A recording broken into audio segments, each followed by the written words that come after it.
Today's episode is brought to you by Salty Cheese. It's high noon.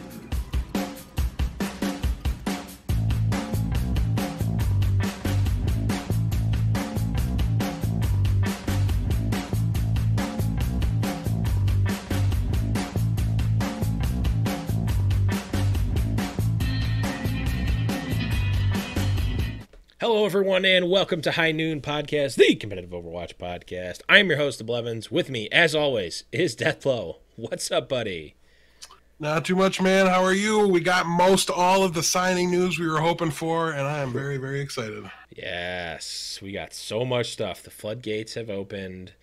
It's almost like the season of High Noon Podcast can really begin.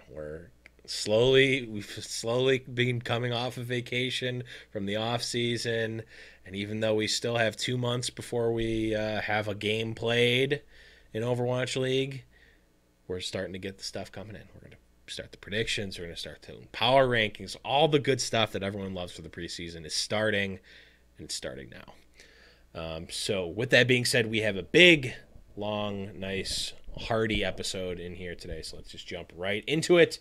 But of course, first got to talk about what's going on in the HN Productions world. Of course, Blackwatch Report keeping the eternal flame of Tier 2 lit and going.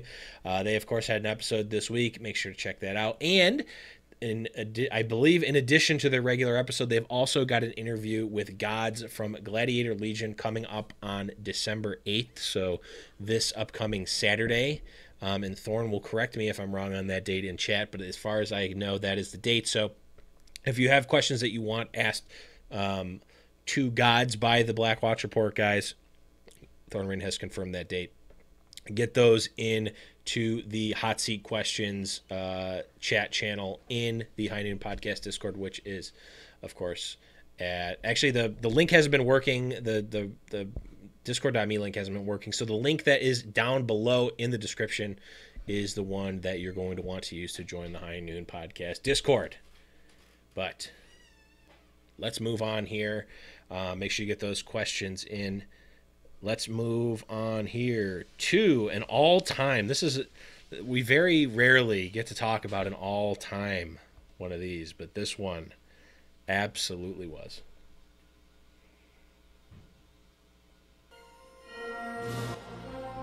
Overwatch today, meme of the week. It took forever to load, but we got there. We had an all-time great meme this week, Death, and we almost forgot about it when we were writing up the show notes, but do you want to walk us through what this immaculate meme from the LA Gladiators was? And of course, Deathblow is muted right now, so I will start. I sure was. Yeah, that's what I get for finishing show notes. But yes, this was absolutely phenomenal from Los Angeles. It infuriated me to no end while it was happening, and then immediately calmed me down because the sky wasn't falling. Yeah.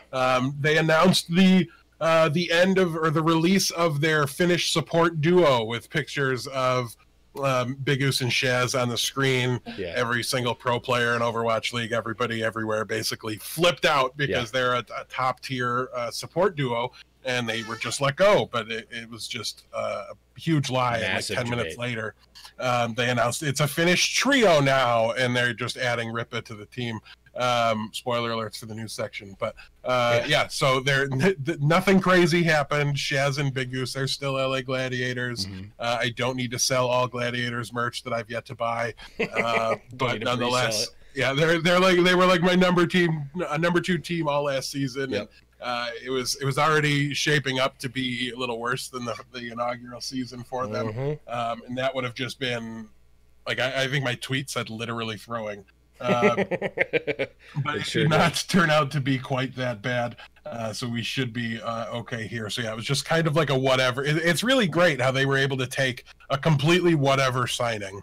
Yeah. Right? Like, this guy's not playing for them, and they made a huge headline out of it and got their names out there. Yeah. To anybody mad about it, right? Like, I saw people like, people do esports journalism for a career, right? You ruined my schedule, blah, blah, blah, blah, blah. No, they didn't. Shut up.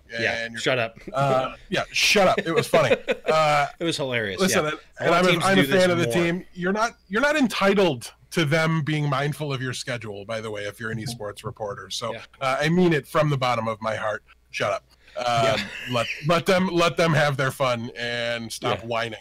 The world doesn't revolve around you. Newsflash: your mom lied to you. You're not special. Anyways, that's the end of my Yeah, no, my sentiments exactly. I want teams to meme more, and like we are potentially negatively affected by it. I want it more. Just bring it on. Right. I don't. Your job isn't to make my content creation easier, but looking at you, Washington, you don't need to make it harder. But also, please just release your roster, you clowns.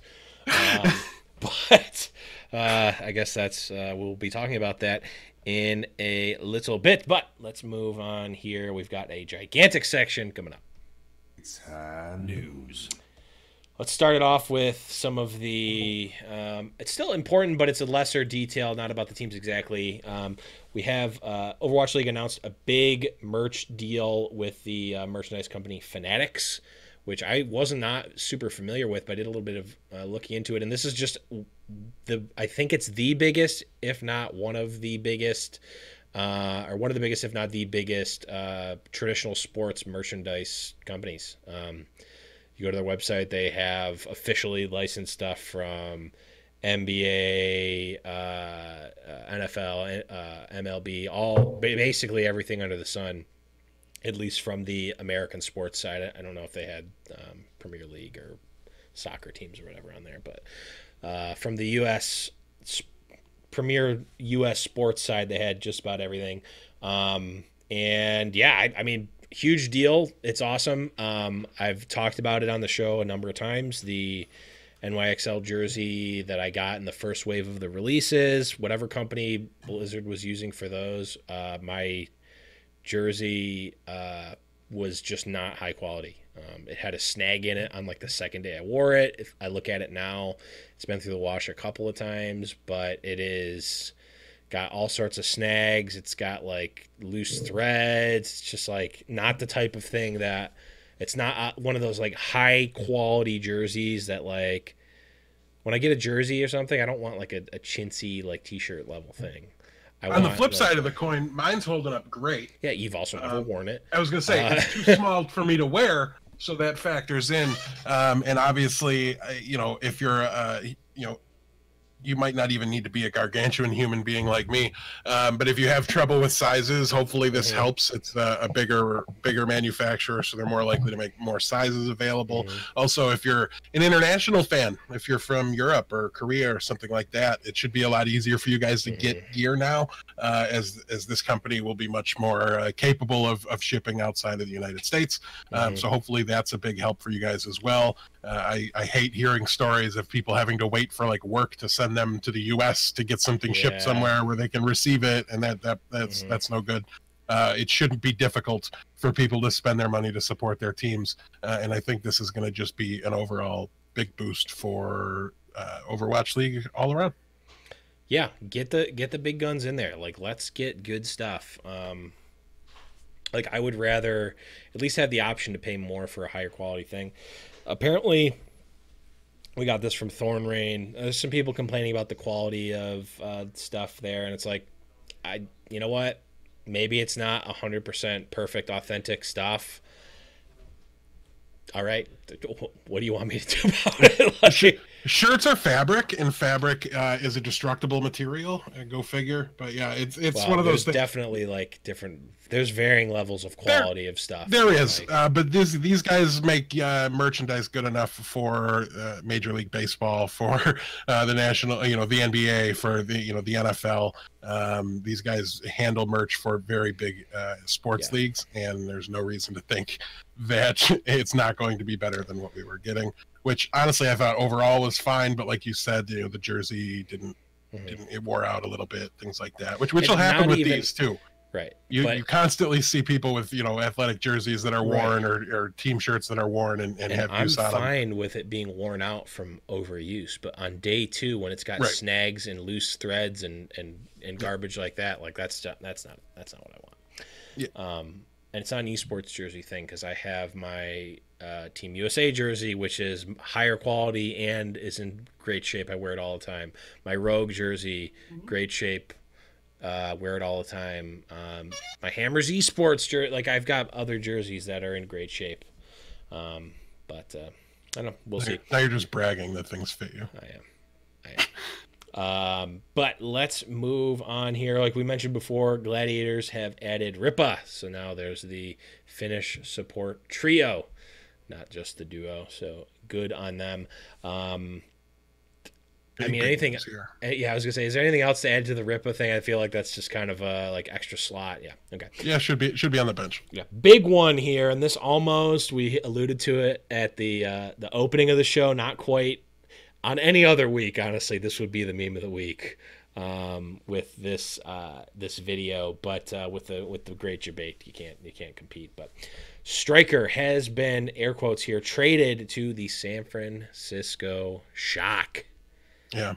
Nothing sent back in return, so just monetary compensation here, I'm sure. I'm also going to just go ahead and call this absolute confirmation that Boston is a tire fire right now, and the players just hate being there and hate playing for that team.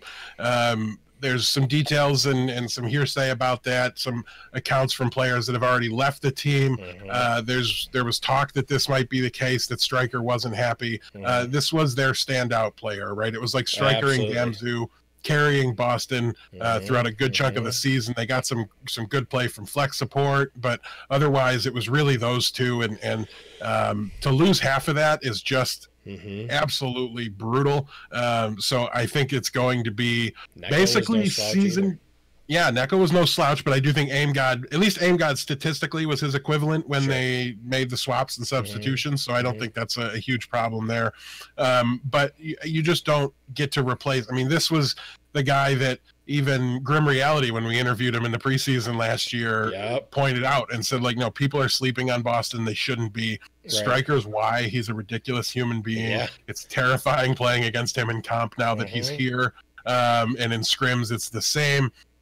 And now that's gone from this team, and there's a huge hole there. They were already trying to fill the gap that Dreamcasper left when he got unceremoniously dumped from the roster there. I was worried that the two players they signed weren't going to be able to fill that hero pool or that spot in the roster. Now they have an even bigger hole in the roster, an even more talented player to replace. I don't see how they possibly do that. I don't think there's a player left available in free agency that could possibly have that kind of an impact. Probably some out there, but most of them are like 16 and can't play yet. And I just don't expect them. It's unreasonable to expect them to find an adequate replacement for somebody like Stryker at this point. And it's going to roughly, to me, mean that Boston's season 1 or season 2 is going to look a lot like what everybody thought their season 1 was going to look like. Which obviously brings back all these, well, we've said that before kind of scenarios, and clearly they can be coached well and all these things. Players that hate where they're playing don't typically react well to coaching from the people that are like responsible for that. So it's going to be a really rough go for Boston here. This is, to me, a very, if I was a Boston fan, I would be panicking right now. So yeah, I don't know. Banging on Huck's door, I guess. I don't know what you could do. Tweet at him, figure out something's going on here. And listen, I don't know. I'm a well-versed Boston hater here. Obviously, we all know that, unless it's your first time listening to the show. So I do say all of this with a bit of a smile on my face. But it's hard to know exactly where the problem comes from, because to me, their ownership, like, this is to me just what their ownership reflects as a human being to me, which he's a garbage human being and I hate him, is trickling down now to management, and it looks like that's how they're treating their players. And so to me, this is a no surprise situation. Like, it's just anybody that I could that was even like, considering Boston or anything like that. Like, we were interviewing Cool Matt. I begged him, please, Cool Matt, please kill Boston. Please don't join them. And yeah, so I don't know. This is to me very concerning from Boston's future successes, and I don't know. Maybe it's the best thing that could have possibly happened for Florida to keep them out of the 20 spot in the season. I really don't know. But yeah, it's probably going to be a very rough season too. Yeah. I don't see any way around that. Yeah. Unfortunate for their fans that don't know anything about Robert Kraft and just live near Boston or something like that, or just pick this team for some of the players or something like that. I do feel bad for those people. Right, because none of those players are still there. Right. Is there a team, I guess, well, actually, maybe not even with the exception of Shanghai. Is there a team that has fewer returning players than Boston? Shanghai. Shanghai has, what, 3? I think 3. And we've got Aim God, right? They kept Kellex, didn't they? They kept Kellex. They've got Gamzu. Yeah.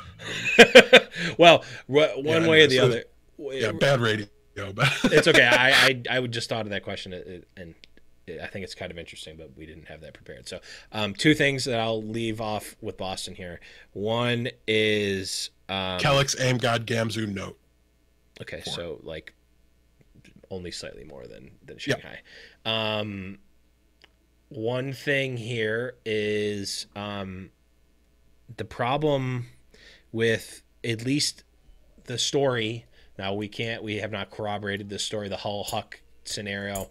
I've read the sides. I've read what's been reported. I don't know anything else besides that. So going off of that, and having no judgment on whether it's true or not, regardless, the problem with that is that Boston, like, it's not like all these players are like in a vacuum and they don't know each other and they don't talk to each other and they're completely, like, they all know each other. Even if they're not on the same team, they know each other. They talk. I'm sure that, like, if players have some sort of friendship with other players on other teams, like, if someone is like, hey man, I'm talking with Boston, like, what's it like, what's it like working there? What's it like being there? And if the players who have left are like, nope, you don't want to be there. Yeah. All of a sudden, like, I mean, taking my NYXL, fan hat off, what if SBB went over to Boston? Slots right in, fills a similar role to Striker. All of a sudden, they look like they look at least like a similar shape to what they could be from season 1. Yeah. But man, if I'm SBB, even if, regardless of being on NYXL, like, if I knew that my time at NYXL was up and I was looking at teams, I don't want to go to Boston, even though they have a SBB shaped hole and seat ready for me to sit down and play and start and be good. But yeah, man, I would not want to be a Boston fan right now. No. And that's a great point you brought up, one I didn't even really consider. A trade here is what can save Boston's season. There's teams out there, more on this later, with like 17 hit scan players for no reason, and like, go get one, go find somebody somewhere, because I don't think you're just going to find it on the street. And yeah, they are going to need something to kind of bolster their roster and fix what's going on over there. I gotta say, if it doesn't get fixed by next season, right? Like, if we're not seeing players, if we're seeing the same kind of mass exodus afterwards, this next season, I think there's going to be a GM job up for grabs there. I don't see how you have to make some sort of organizational shift or organizational change when things go this bad. Yeah. And yeah, there's details out there. If you guys are Boston fans, you want to know what's going on. The disgruntled players aren't being quiet when they leave. Just personally, for my money, I think the jilted player that's left the roster is kind of a bad source of reliable information. Sure. They're probably going to be a little hyperbolic and overstate things, but there's nothing positive coming out about playing for them. So some of it has to be true, and we just don't want to give you guys incomplete or potentially inaccurate information. Just know things look really bad there. You can go get into the nitty-gritty details on Reddit if you want. They're definitely out there. Ask in Discord, somebody will link them, something. Yeah, last point I'll make about it that I guess is almost like a defensive or more of a neutral view of it is we've talked about Boston doing the sort of Moneyball approach from the beginning, which, if you know anything about it, it's like a smart way to manage a team and build a team, right? It's not a positively viewed thing from the player's perspective, right? Because it just means that you're getting paid less than you're worth, like inherently, right? You're getting a good value out of all of your players. Like your players are going to be able to produce a high ratio to what they're getting paid. They're going to be able to produce more than they're getting paid, sort of thing. So you're not paying $1 million for one player. You're paying a fraction of that and getting most of what you would out of a player that you're paying $1 million for, which is great from the like, oh man, this is a really cool way to build a team. It's a really cool way to like, if I was playing like, I don't know, fantasy Overwatch or like Overwatch, what's that? Football Manager is the Steam game. Overwatch Manager, the Steam game where you like are building your team and then simulate all the games. It's a really cool way to do it. But if you're a player and your paycheck is the one that's getting moneyballed, it doesn't look good from you. But I don't know how view that however you will as someone from outside of it, but I know that was kind of one of the points of contention. So just kind of keep that in mind before slamming Boston. Same Boston for every other reason, but I don't think that's all right. Enough about that. Although it is a huge it is huge. Let's move on here and talk about the Chengdu Hunters. We've got the branding, we've got the players as well. So first we've got Kaio, and let me just put a disclaimer here. Just a gigantic disclaimer. There's a few things that are going to be weird about season 2. We're going to pronounce every name wrong, and we're going to confuse most of the new teams for, I would say, at least 1 or 2 more seasons. So just be ready for that, and don't go in Discord. Guys, you were talking about the Guangzhou Charge this whole time, but actually you were talking about the Chengdu Hunt. Yeah, we know. We messed it up. Okay? we know. Just blanket statement here. We know we messed up. There's nothing we can do about it. At least through stage 2, it's just going to be so tough with all these new Chinese names. If you were with us through the whole Brig thing, we're not going to bend over backwards to get the proper Chinese pronunciation of anything ever. So just give us a little bit to find out what we're going to call them and get them straight in our head. Also expect us to completely drop city names entirely. In fact, when head of PR for Overwatch League, Mark Von Lommel, shout-outs, Mark, we love you, when he brought up, in a very polite way, mind you, that we were pronouncing it wrong the whole time, we took it upon ourselves to purposely and hilariously mispronounce it the entire next episode. So, by all means, tell us how to pronounce these Chinese names. We will take your input. You should get a joke out of it next episode, I'm sure. Yeah, for sure. But so we've got the Chengdu Hunters here. We're gonna start with Kyo. I don't know. I'm going with Kaio here. Support from Team CC, and I did a little bit of looking into Team CC. They have a couple of top 4s at different Chinese lands, as well as top 4 in Season 1 of Chinese Contenders and top 8 in Season 2 of Chinese Contenders. We've got Gary, who's support from Lucky Future. We've got Yveltal, support from Lingan Esports. Who I also looked into a little bit. They've got a couple, again, of Chinese land top 4s, and they have 2 contenders, Chinese contenders top 8s as well. Notably here, Monkey Prince has given us the intel that Yveltal is one of their better players here. We also have Elsa, who's a flex player from Lingan Esports. We've got Late Young, of course, from the Chinese World Cup team this year, who is a flex player from Team CC. We have Meng, a tank from LGD Gaming. We've got, and I'm putting my vote in for best name in Overwatch League right now, Bacon Jack, DPS from Flash Wolves. We've got Jinmu, who's a DPS from Big Time Raggle Gaming, who has had a couple of middling finishes, but nothing too crazy, and I'll circle back to him in a second.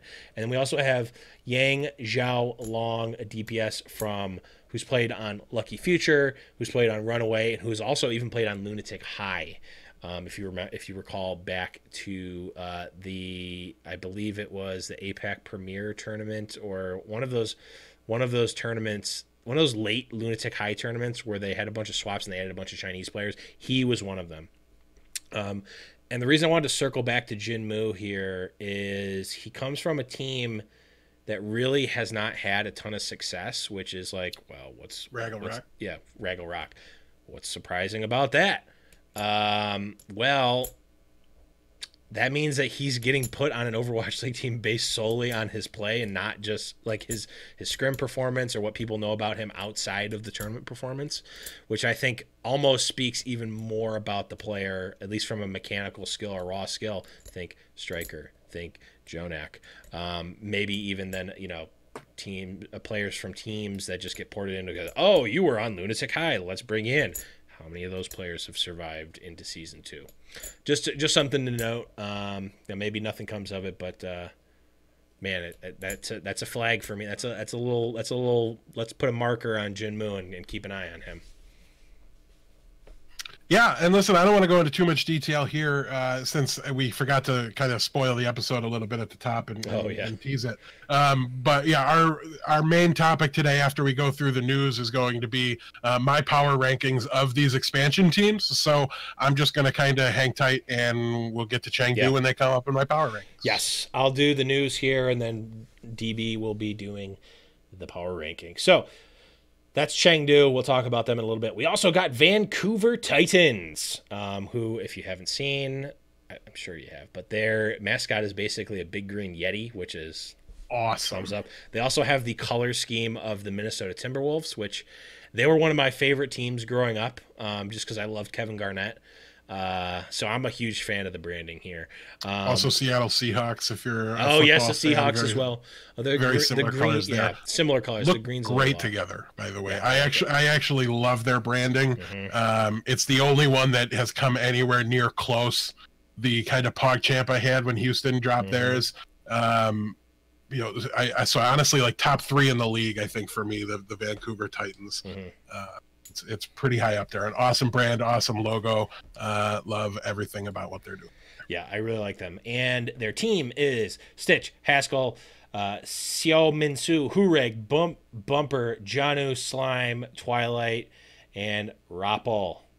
Repel. No, Rappel. Rappel. AKA Runaway plus Rappel, the support from Element Mystic. Now I gotta mispronounce it. Now I gotta mispronounce it on purpose. I gotta train myself in the wrong way to say it. It's gonna be brutal. Yeah, exactly what we thought this team was gonna be doing. So yeah, more on them. Yes, more on them in a bit. Another piece of news here: we've got the Dallas Fuel have signed Zachary. The lackluster Season 1 team has signed the arguably lackluster player from the USA, the Team USA World Cup team this year. Yeah, listen, the Fuel fans I've seen react to this so far won't be too mad at me here because I think the sentiment is generally agreed upon even among the fans. So hopefully I'm not being too harsh here. Exactly what you didn't need, Dallas. I don't understand this even a little bit. Congratulations on your 4th hit scan player. It's been well over a year since Zachary's played much of a projectile role. I do not understand how this is supposed to make any sense whatsoever. You now have Effect, Taimu, AKM, and Zachary on this team, all of whom play predominantly hit scan, at least in their most recent history. Zachary, again, used to flex. I don't understand why you're taking somebody that is mediocre at the role that you didn't need and flexing him to a role that he doesn't normally play anymore. It's to me all very confused. I don't know if Arrow just feels terrible for the situation he put him in the World Cup and just said, well, he's never going to make it in anyways, so I'll sign him now. It's a terrible way to run a franchise. I don't understand this whatsoever. The Dallas Fuel look lost. And it's going to be reflected 100% in the power rankings, which is really a shame because some of their pieces, I think, were really starting to come together. OGE looks really promising when we get to see him play. There's just not a lot of support around him. I don't think Zachary and AKM really belong in Overwatch League at this point. I've not seen anything to make me think that they do. Outside of when Zachary was playing Hitscan and Fusion University, he looked like he deserved a chance. But yeah, since then we saw him on the big stage. We saw him choke. That scares me. And I don't understand what this team is doing. Arrow is supposed to be a mastermind, Blevins. I just don't understand what is going on here. We just absolutely, like fans right now, if I was a Dallas Fuel fan, I would be A, second guessing my life choices, and B, I would be all over Twitter and Reddit right now giving them grief for this, because this doesn't fix your problems. This doesn't make you not a joke in the next season like you were in the first season. What are they going to do? I think they're just going to a whole lot of losing, and before long, Blevins, losing becomes a habit. It becomes comfortable. People settle into it. Are they going to blow up their roster completely in the next season? And if that's the case, why didn't you do it this season? I'm at a loss here. I will end this topic with one thing that Dallas Fuel fans can be happy about, and that is that they are not Boston Uprising fans. Oh, Let's move. The only thing I was going to say, because the only thing I could think of is that, like, Jane is fast becoming one of my favorite people in the Overwatch scene. Yes, Jane is good people. He's phenomenal. I love what he's doing with his streams. His Tournament of Champions was this weekend. If you didn't see it, check it out. I absolutely loved that event. I love his coaching. I'm all over his YouTube whenever a new video comes out. Some of them are long. I don't get to watch them all. Name My SR, Guess My SR is probably one of my favorite like video series or content series that has ever come out in Overwatch. Jane's phenomenal. I just don't. He doesn't have anything to work with here, so I don't see how it's going to make a difference. Right. Just very confusing. Yeah, we can move on. I like Jane a lot. Talked to him for quite a bit at the Defiant party at BlizzCon. Good guy. Let's move on here and talk about the Washington Justice, who note here they have officially confirmed their branding and their name, so that's not a leak or anything. But of course, because we are esports, I wouldn't call us esports journalists by any stretch of the word, but we are people who make content around esports. Can't you just make our lives easier and give us the roster? I know we told people to shut up before, but we're spinning around on the other side of that coin and complaining about how this team hasn't given us the roster yet. So there's been a combination of leaks, rumors, etc. We're going to base what we're talking about today on those, and just know that A, these aren't confirmed. B, we hate doing this. C, we're not going to delay this whole segment another week because one team can't follow suit like every other team in the league and just reveal the stuff. Why are you waiting this long? We have a plan for our content, and we know that that's not their job. Like I said earlier, it's not their job to worry about that.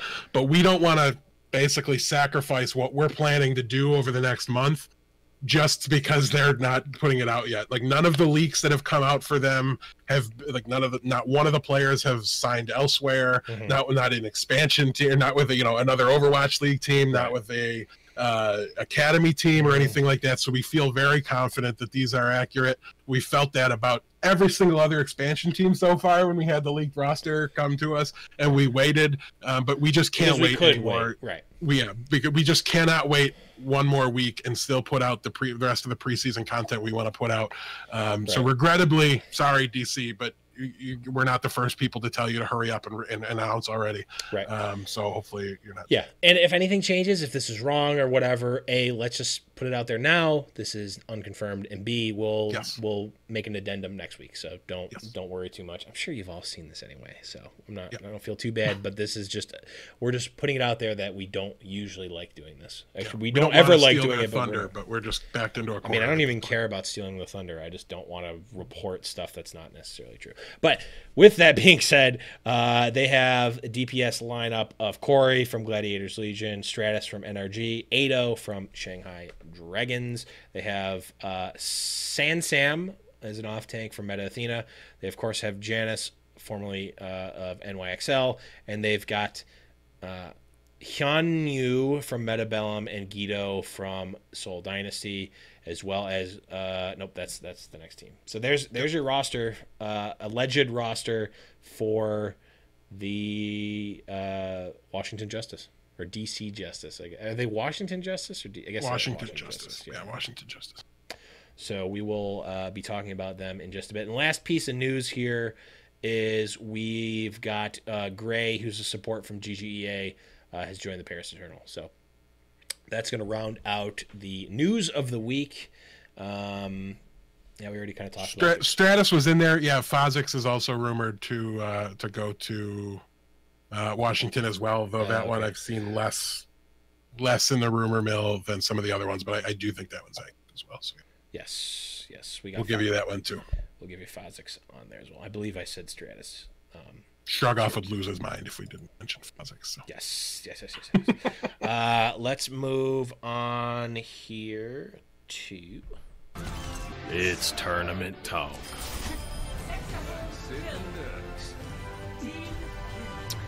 Real quick on tournament talk. Contenders starting up again this week. It started last week. Sorry. And guess what? Blackwatch Report has got you covered there. Make sure to subscribe to the Blackwatch Report feed on iTunes or Spotify or wherever you listen to podcasts. It's there.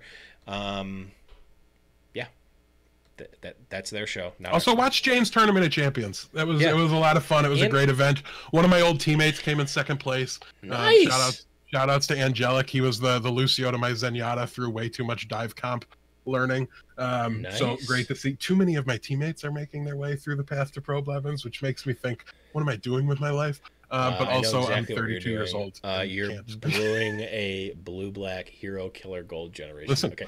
You're not wrong. I think we're onto something here. We're not talking about that anymore. And then also there was a show match this week, NYXL versus Philly, and there's a couple other things too. So if you're looking for stuff, there's stuff. But obviously we're not going to talk about that because it's not relevant. And also we've got Deathblow's patented super preseason expansion team season 2 only power rankings. So reminder.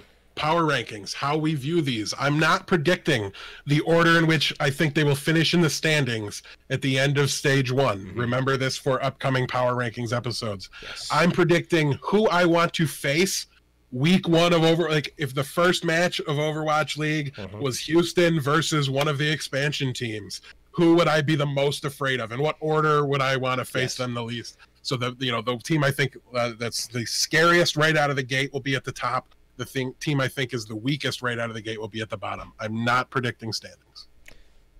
That's exactly correct. So why don't we start right at the bottom here? Who do you got at the number 8 team for your power rankings for Season 2 expansion teams? Already going to start Blevins off tilted here, but I'm going to go with the Chengdu Hunters for the bottom. And listen, I'm understandably wary of a Chinese team here, Blevins, and I think you can understand that hesitance. I don't know what the right word is here. But yeah, Late Young is easily the most well-known prospect here, but I'm very nervous about his tank duo here. Ameng, not even just how to pronounce it, but also is he going to be able to live up to the Overwatch League stage? He's an unknown quantity to me. I don't get to watch enough Korean contenders. I promise you, I don't watch any Chinese contenders. So I'm very unaware of a lot of these guys. That's not fair to put that on these players in particular. Neither is it fair to put the burdens of what Shanghai did last season on them. But until I see a fully Chinese Overwatch League team, listen, do I think they're going to be what Shanghai was? No. But do I think they're going to be a contender? I have a really hard time seeing it. I need to see them go on a run, put a couple wins together before I'm really going to start to be nervous about them. But yeah, their DPS line of Bacon Jack, Jinmu, and Yang Xiao Long. That was pretty good, actually. I think. Well, I don't know. It felt terrible to say, so maybe it was exactly correct. I don't know that these guys are going to be able to have a big enough of an impact. The DPS line on Shanghai was what overperformed for them in the first season, so maybe it's what they're most likely to be able to field well. But I don't know. The supports, to me, again, they're unknown. And how can I be confident in a team, or how can I be afraid of a team when I don't know anything about their players? I mean, it should have been with Boston last year. That was the case. So easily could be wrong here. But I'll believe it when I see it that an all-Chinese team can compete at this level. I expect them to, before the season's out, make a believer out of me, because these guys got signed for a reason. We're not talking about them like we were Shanghai, or at least the general Overwatch watching public, the people that paid attention to Chinese contenders, aren't as worried about this team as they were about Shanghai when they came out. You know, there was a little bit of that as well. But yeah, I'm going to do what's not fair, and I'm going to put the burdens of the entire Chinese Overwatch scene on their shoulders here, and now they've got to carry this flag and prove to me that it's doable.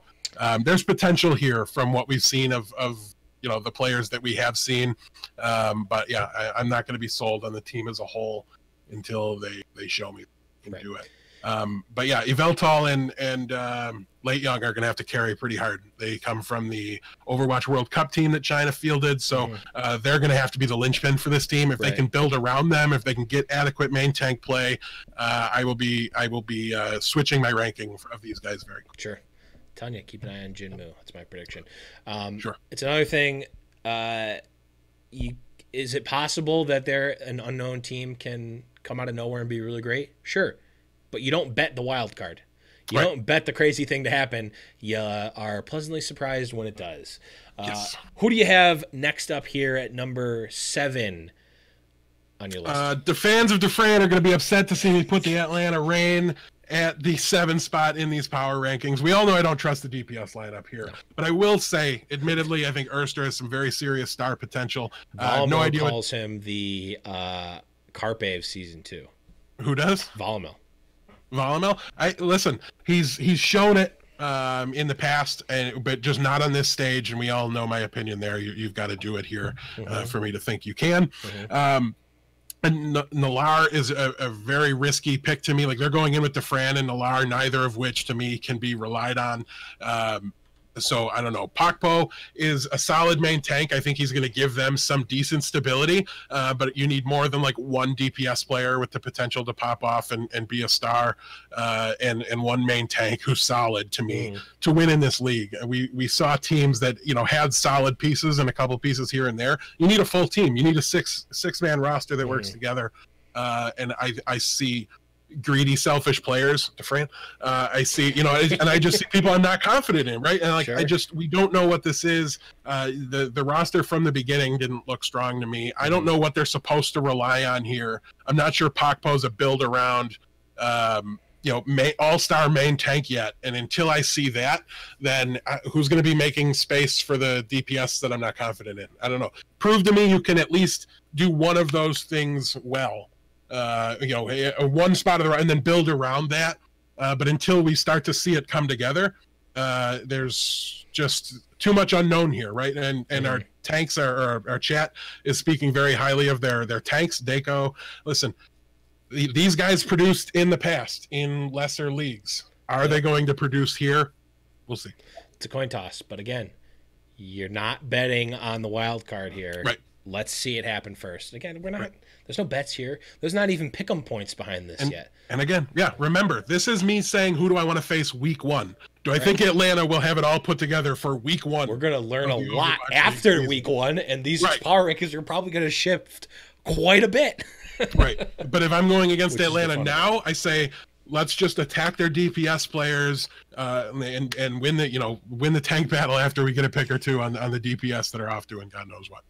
That to me is to me like a solid plan. Take advantage of the weaknesses on the roster, and that's what's going to lose you games, right? Though 2 good players on your roster, whatever. It's not going to be what makes you a good or a bad team. It's going to be what does the rest of your team do to support those all-stars, things like that. Yeah, for sure. All right, moving on here. Number 6, who do you got? Number 6, I'm going to go with the Toronto Defiant. I see potential on this team more than I see immediate success from them.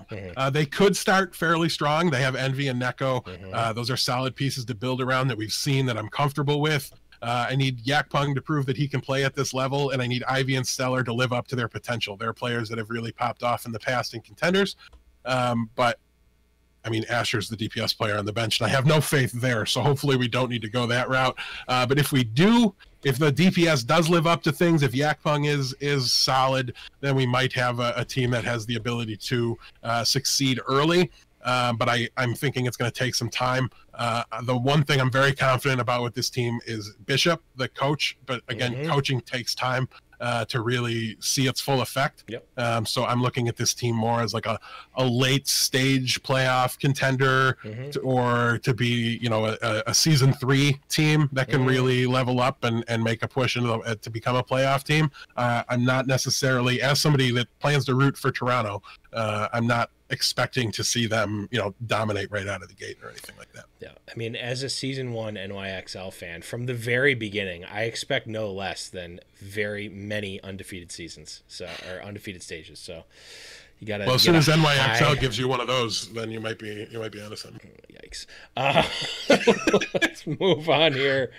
Number 5. This one might be the one that I disagree with the most, but go on. Who is your number 5 here? My number 5 team is Paris. We've listen, and you kind of wrote this blurb. We've seen the peak of most of these players in Overwatch League, and it's not that high. But we're talking about week 1.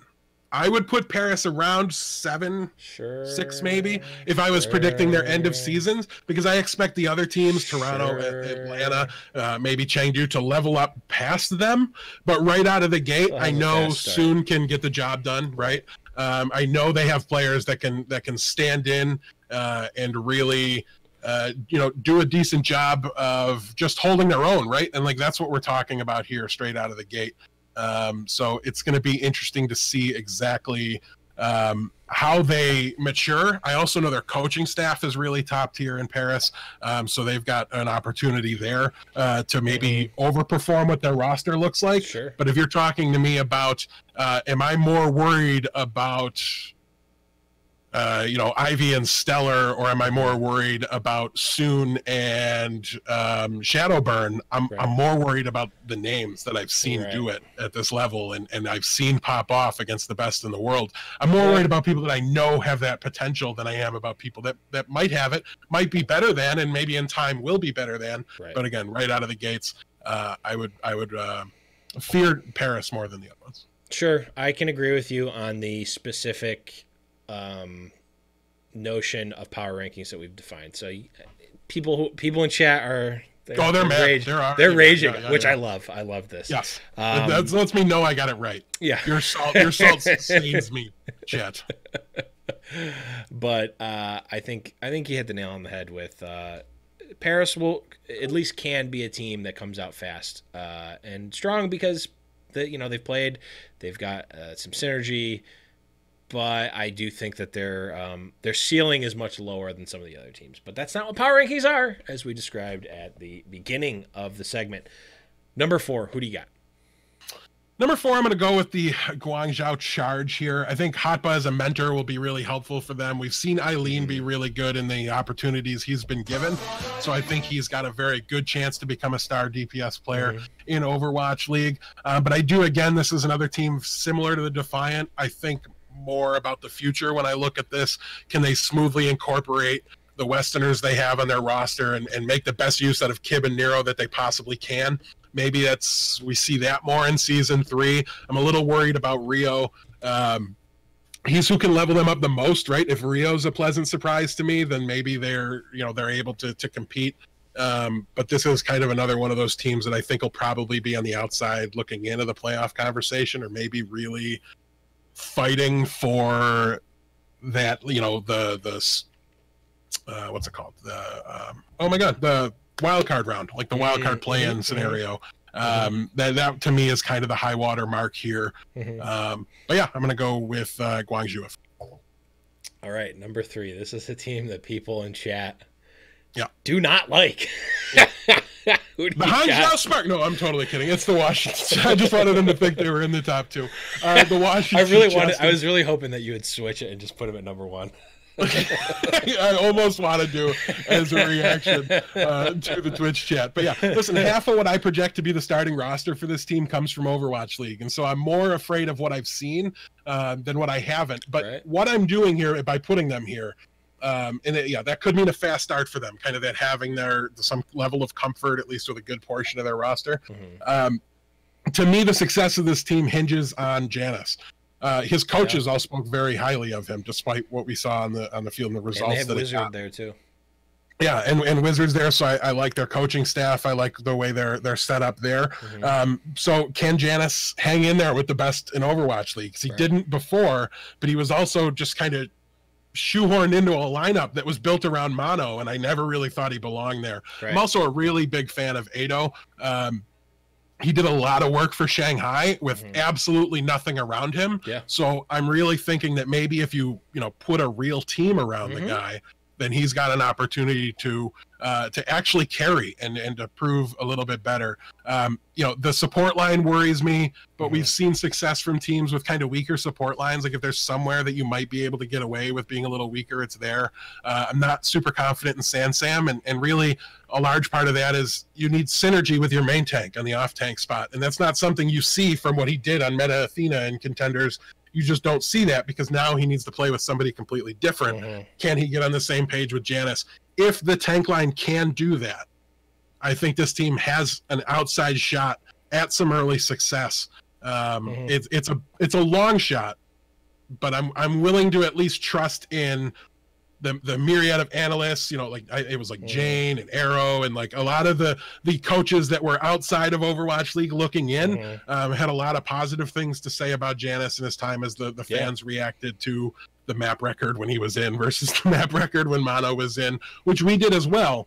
But, as we've said before in conversations about this team, what didn't work for New York XL, it doesn't mean just because he wasn't right there doesn't mean he won't be right here.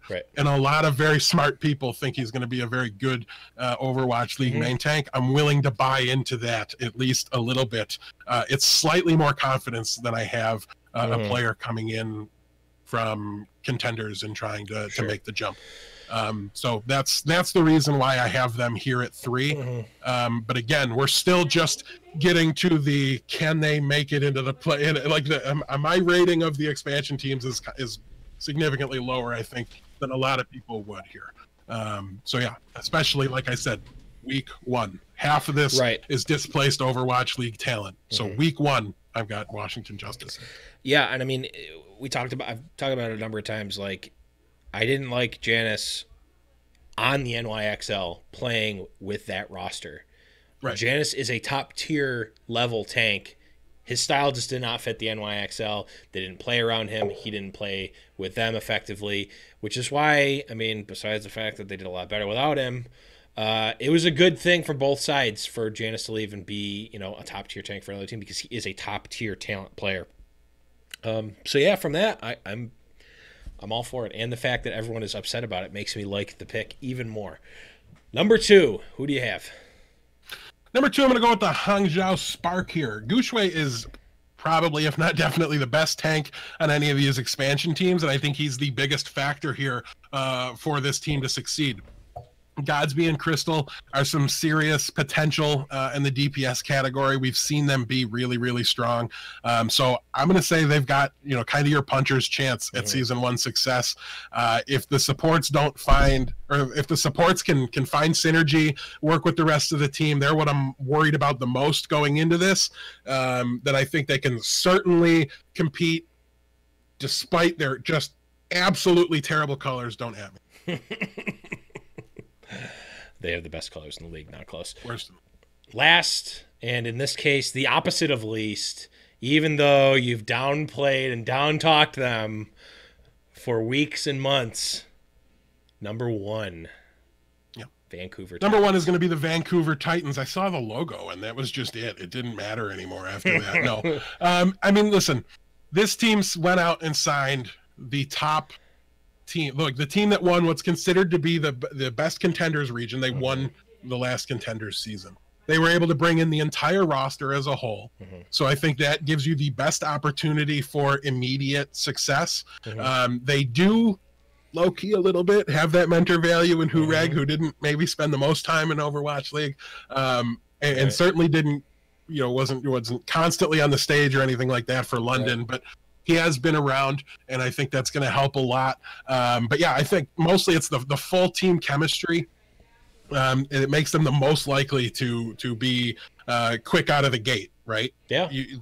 There's something to be said for sure, like, does our game translate to Overwatch League? Like, what if they just went in with a really arrogant attitude of, is Overwatch League going to be able to translate to cover what we do? Right. Like, and if they come in with that attitude and they just don't realize that maybe they should be a little bit lackluster or should start a little slow, maybe they just don't.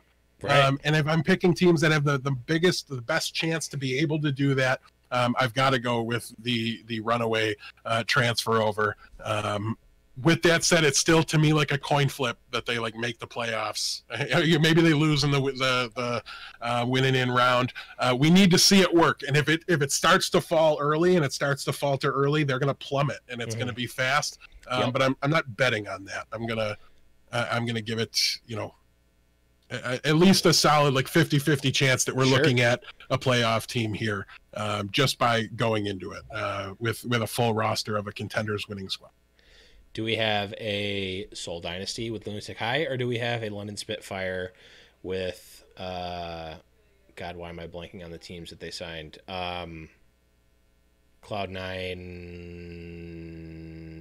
I'm literally blanking on the teams that they were Kongdu and GC. Kongdu and GC Busan. God. Well, it was Cloud9. Kongdu was the name of the team. I didn't want to save you right away, but yeah, thanks for that. Enjoying By watching the way, you flounder a little bit. I like mental breakdown there. Darth Pootie. I know. I've been in vacation mode. Darth Pootie Tang brings up an interesting question that we can kind of start the end of the show with here. Sure. That kind of wraps up this whole power. And I mean, it doesn't really necessarily equate to the power rankings, but talks about the expansion teams here.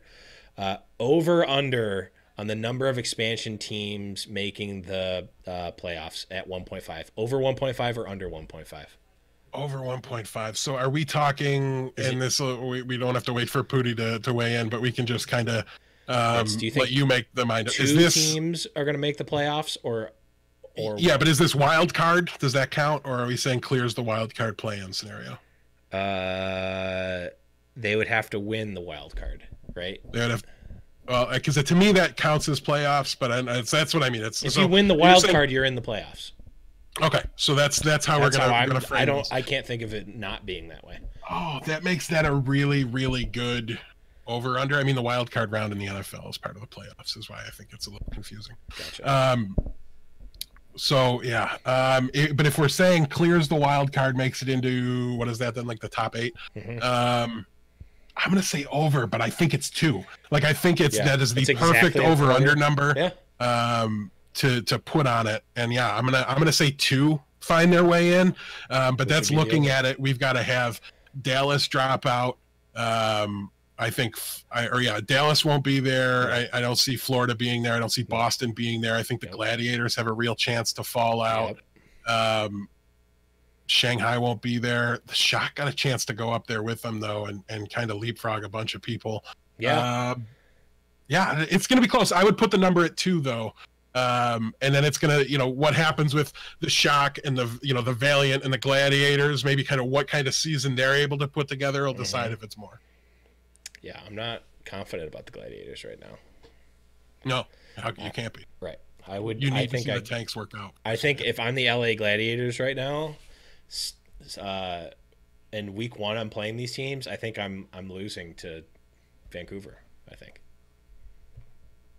I would not feel like I'm favored if I'm the LA Gladiators. Yeah, I mean, I'll wait until I see them play in the preseason before I.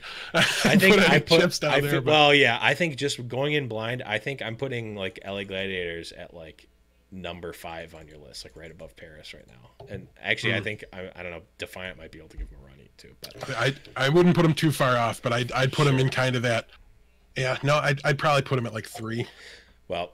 The beauty here is that we're going to have another 2 months of being able to theory craft these things. It's true. So we will save it for another episode. We are right at a nice tight hour episode here. I think this is a really good, straight to the point, boom, boom, boom. A lot of stuff in here. I like this one a lot. A lot of great chat interaction. Anything else that we want to cover before we get going here? No, but do we want to kind of lay out what we're thinking for the upcoming week, since we've already talked about how we had a plan? Yes, let's do that. Sure. All right, so we've got 20 teams now in the league. So I think over the next 5 episodes, we're going to take a look at 4 teams each episode, maybe start to get into what some of their position battles are going to be, go in depth about what we think the starting roster is going to look like, what their biggest weaknesses are. That's going to be expansion teams mixed in with the regular teams. So we're going to go deep diving a little bit more on specific individual rosters. So keep an eye out. I don't think we have a plan for what order we'll do them in. We'll probably make up some form of rhyme or reason for that. If you have any good ideas, let us know in Discord for maybe how we should organize do divisions. Them. What's that? We could do divisions. Divisions, yeah, but we'd have to break them up a little bit too. But yeah, that's a decent. And I think we'd have like 10 and 10, so we'd end up having one episode that was half and half, but that could be fine as well. But yeah, we'll probably do something with division. We'll figure it out. By division. We're also going to start reaching out to community members and analysts and all that to try to get a nice little community power rankings going for all of the teams. We're gonna hopefully start that soon, and hopefully we'll just get everything out now. Like all the rosters, that is. Hopefully we won't have to wait forever for DC to get their actual roster out, and hopefully there won't be too many like game-breaking changes to teams. Yeah, Dallas was the last one that had kind of like an extraneous signing, but we didn't have any idea that the striker news was coming. So there could certainly be some big surprises on the horizon. Looking at you, NYXL. I was gonna say there's still like an overload on NYXL. They feel like they and I wouldn't be surprised to see Dallas jettison one of their players. But yeah. Absolutely. But that's going to kind of be our that is going to be our looking forward for the next couple of weeks. If you have any ideas at what you want, and by the way, that Discord link probably doesn't work. I got him anyway. Great. All right, guys, that's going to be it. Thanks everyone for listening. Thanks everyone in the chat. Love the trolling. It's not even trolling. You guys aren't even trolling. It's a nice little instantaneous feedback as to how bad your rankings are for putting DC so high. Love it. I love it. Yeah, if you've seen me in Discord, you know I'm not afraid to argue with people. Yes. So bring it on. Join the Discord. The link is going to be below. But guys, that is going to be it. Make sure to go to highnoonpodcast.com for all the stuff that we have. If you want to support the show financially, like so many of you already have, please head over to patreon.com/highnoonpodcast. Even a $1 patronage is super helpful to get us equipment for the show, to get us out to BlizzCon and all that good stuff, the finals, all that stuff, to bring you guys more content. Really does help. Really do appreciate it. But guys, remember, you can also check us out on YouTube, iTunes, and now Spotify as well. So if you are listening on a platform that you don't like and you like Spotify better, we are on Spotify. Make sure you check us out there as well. But that is going to be it for this week, guys. For Deathblow, I'm the Blevins. And remember, it's high noon. Got his boots and he put on his hat. Threw the coin away that same day. It's in his past and he's not looking back. He says, finding mine now, God's my way. He's not good, but he sure ain't bad.